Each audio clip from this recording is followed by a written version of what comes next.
for the final time. Good alignment in this field. On pole position, it will be Philip Ellis from DXDT Racing. Slightly different strategy from them, electing to start their pro driver, taking advantage of that regulation as they get into the VP acceleration zone. There's the green flag. We are racing in 2024. Here they come up the hill. Adelson makes a nice move up the inside to grab second away from Luca Mars. The fight is on further back in the pack, though. As we've seen so many times today on the initial start, that outside front row starter is always vulnerable to the third position starter, and Adelson does the same thing on Luca Mars there, arresting second position early.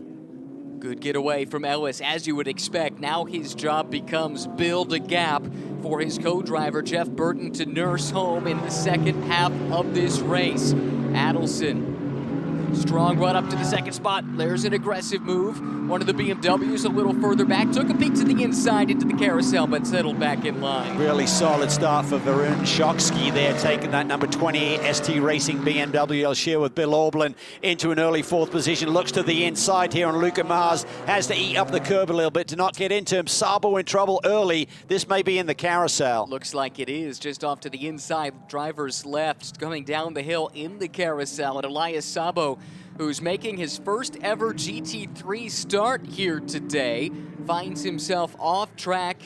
Looks like he's maybe trying to reset that race car with the lights flickering off and on.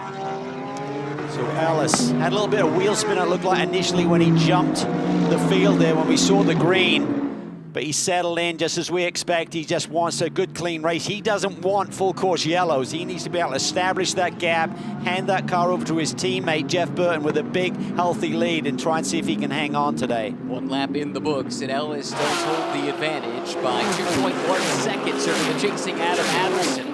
Adelson, though, leading within the pro class ahead of Luca Mars. Mars with his mirrors full of Varun Shoksky. So a couple of drivers making their series debut, sitting right in front of the reigning Pro-Am champion, George Kurtz. Shoksky doing an excellent job, as Bill Aublin talked about on the grid to Amanda, that he was immediately impressed by this young man. Ran in the Porsche Carrera Cup series last year with Wright Motorsports. These drivers met up late in the season last year and immediately came together as the safety car is out to try and get Sabo into a safe place on this race circuit.